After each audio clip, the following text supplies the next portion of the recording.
Senhor presidente e senhores deputados, senhoras deputadas, esta sessão que está sendo realizada hoje, na manhã de quarta-feira, até para facilitar a vida daqueles deputados que são do interior do Estado e que precisam deslocarem-se até as suas residências, eu acho que ela tem um sentido especial. Ela é feita de comum acordo, oposição e governo, para que a gente possa usar esse mesmo espaço, deputada Cristina, Vossa Excelência que está na CJ, que acompanha há pouco o CJ, para fazer uns debates que, acredito, a população espera que nós façamos. E um deles, sem dúvida nenhuma, importante, é a reforma administrativa, que virá à pauta na próxima semana, uma vez que, ainda que em regime de urgência, não veio a CCJ na manhã de hoje.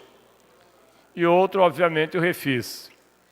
No Refis, há pouco, nós pedimos vistas no parecer feito pelo deputado Thiago Amaral, porque o Refis apresenta 4 emendas e que algumas delas são contraditórias entre si. As 4 emendas apresentadas, uma emenda de plenário, limita os honorários em 2% dos procuradores, permite o parcelamento dos honorários até metade do número de vezes do vencimento do débito principal, e aí, salvo o melhor juízo, se houver um parcelamento de 180 meses, você poderá ter até metade desse parcelamento também pago em honorários. Determina que os honorários previstos não poderão alcançar créditos migrados de outros refis.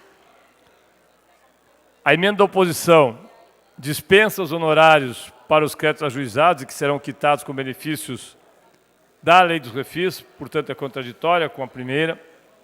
A emenda do deputado Douglas Fabrício, que é um substitutivo geral, determina que não serão devidos honorários e exclui os artigos que permitem que os honorários sejam distribuídos aos procuradores independente da data do ajuizamento da ação.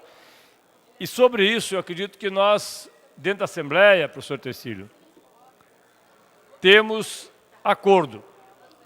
Até porque a última emenda, que é justamente a emenda de plenário da oposição, também exclui os artigos que permitem que os honorários sejam distribuídos aos procuradores independente da data de ajuizamento da ação.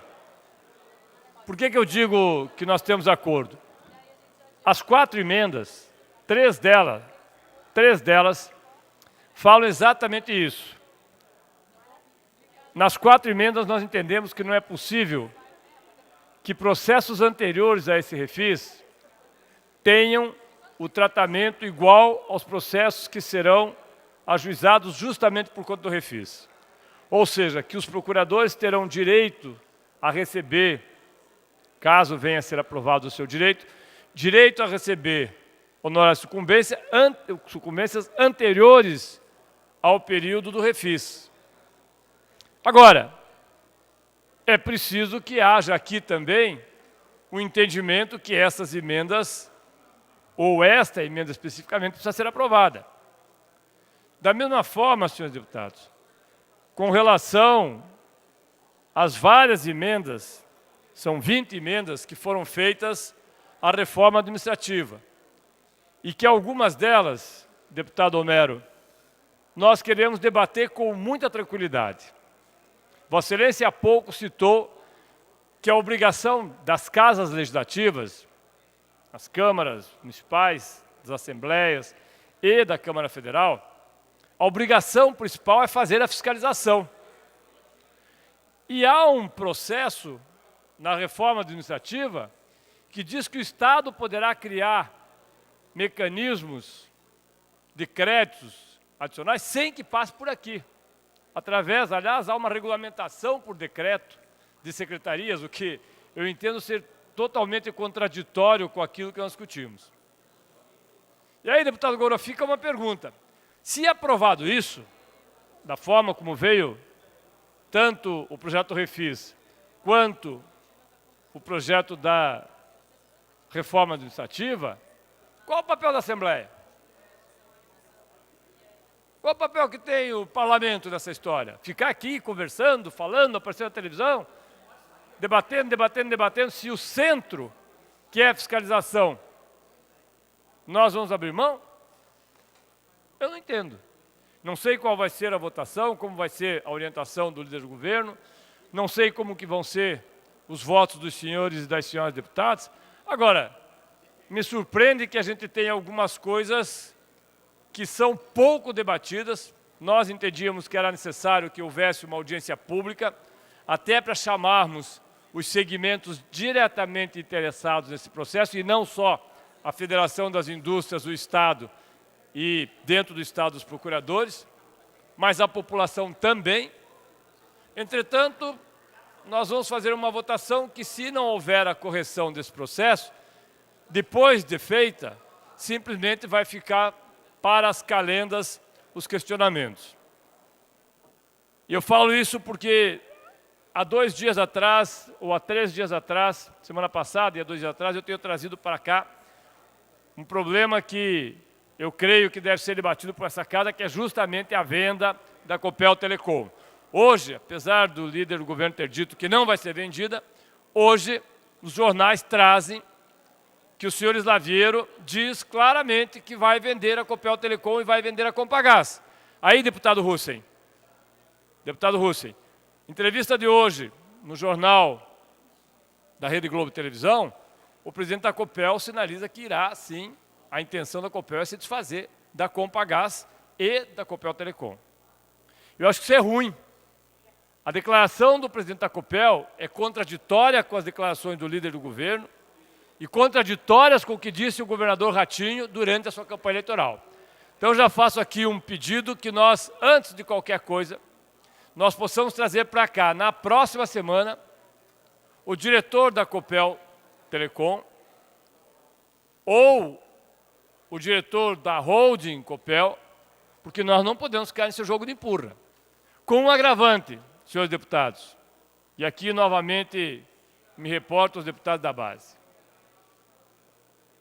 A grande empresa de telecomunicações, de tecnologia digital, é a chinesa. O nome correto, não sei se é Huawei que se pronuncia, mas é a chinesa. A pergunta é, a Copel Telecom fez negócios com a chinesa? Desenvolveu tecnologia na ordem de 500 milhões de reais que poderia ter sido desenvolvida pela própria Copel? A Copel Telecom e Sercontel tiveram questionamentos do valor de 550 a 600 milhões de reais, caso tenha ocorrido com a chinesa, e que dizia-se poderiam ter sido feitos por 350 milhões de reais? Este é um dos motivos da venda da Copel Telecom, que alega-se ter prejuízo, embora tenha repassado 20 milhões do ano passado para a holding. Essa casa precisa se manifestar. Nós fazemos o que aqui? Nós ganhamos 25 mil por mês, 23, mais ou menos, 18.700 e poucos líquido. Nós temos uma situação dentro da sociedade, não só financeira, mas do ponto de vista de representação, extremamente privilegiada. Somos 54 entre 11 milhões.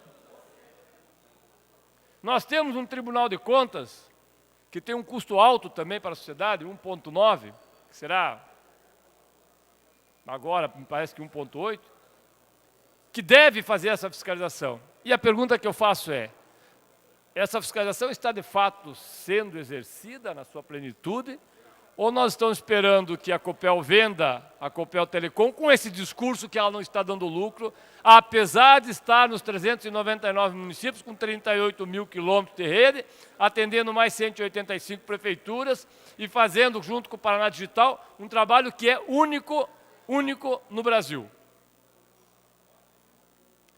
Eu já falei algumas vezes aqui, presidente. Há um ditado espanhol que diz que não acredito nas bruxas, mas que elas existem.